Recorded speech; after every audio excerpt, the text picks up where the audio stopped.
What's up, class? So this is in response to side B on whether the U.S. was guilty or not guilty, but correct in dropping the bombs on Hiroshima and Nagasaki. And I had a chance to look at all the videos, and a lot of you had good reasonings. Like Nicole, you mentioned it's been 75 years since the bombs been dropped in Nagasaki and Hiroshima, and people to this day can still feel the radiation effects. And I even mentioned in my first video, there's actually areas where we can't go today just because of the radiation sickness. And I also had a chance to look at that YouTube video you mentioned about the bombs or the examples of them, and I saw them and everything. And like it's really bad. Like the explosion of like mushrooms from space and all the cameras they had to use to actually get a demonstration of how powerful the bombs were. And I even saw the scientists go in detail about how destructive the bombs are and everything. And Maria, you also mentioned it was morally wrong and there were other alternatives to use, and I do agree with you. There could have been other alternatives, but at the same time, at what cost? You also mentioned about the moral reservations and how scientists didn't recommend it, and that was the same thing that Nicole pretty much had in her example in the videos that demonstrated as well. Sarah, you were on side B too, and you mentioned the chemicals that were actually in the bombs were launched at high speed and causes nuclear fusion.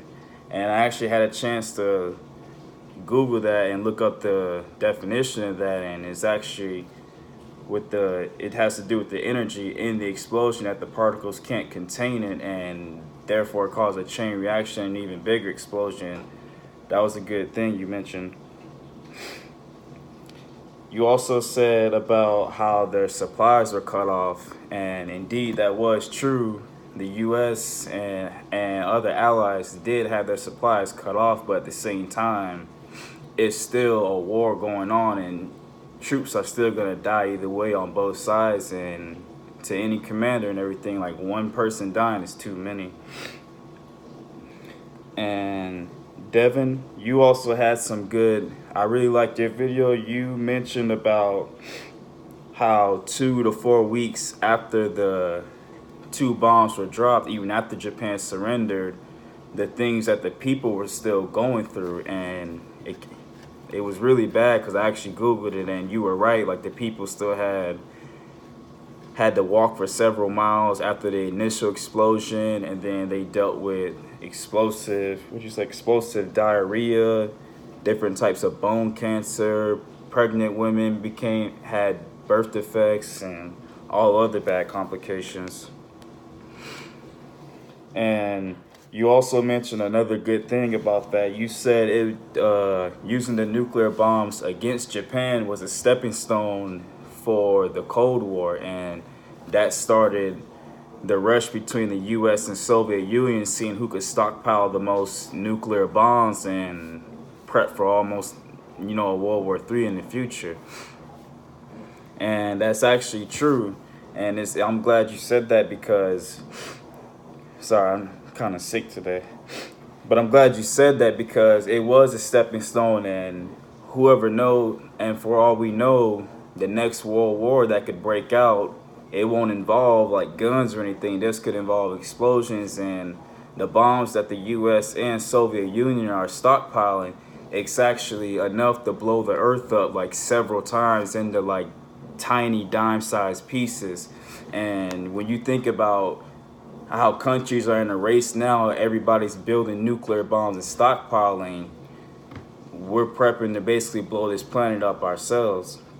And then also like the Albert Einstein quote you had, it says, "I know not weapons World War III will be fought with, but World War fought will be with sticks and stones." And that quote kind of hit me because it's kind of a reference to where if the next World War breaks out, all we'll do is pretty much bomb each other till nothing's left. Literally, there won't be probably no survivors, and everything will be wiped out. And if there is a chance for anybody to survive, all we'll have is left is sticks and stones because everything will be destroyed. And I understand like that's a really deep quote, and it makes sense, because if there is another war, the kind of destruction that bombs do, it leaves nothing but wasteland. And no doubt the planet will recover, but with everyone gone and possibly other World War IV, all we'll have to start out with is sticks and stones. So I did like that. Now, not to overlook any of your reasonings with the debate, because this is all facts and everything, and again, I do feel bad because, again, innocent people died, and anytime innocent people die or anybody dies at the cost of a war, it's just unreasonable and unexplainable, and it's just not morally right.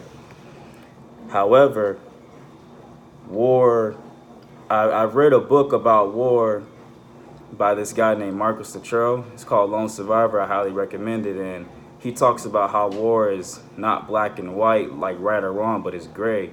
And if you don't fight in the gray, you're going to lose.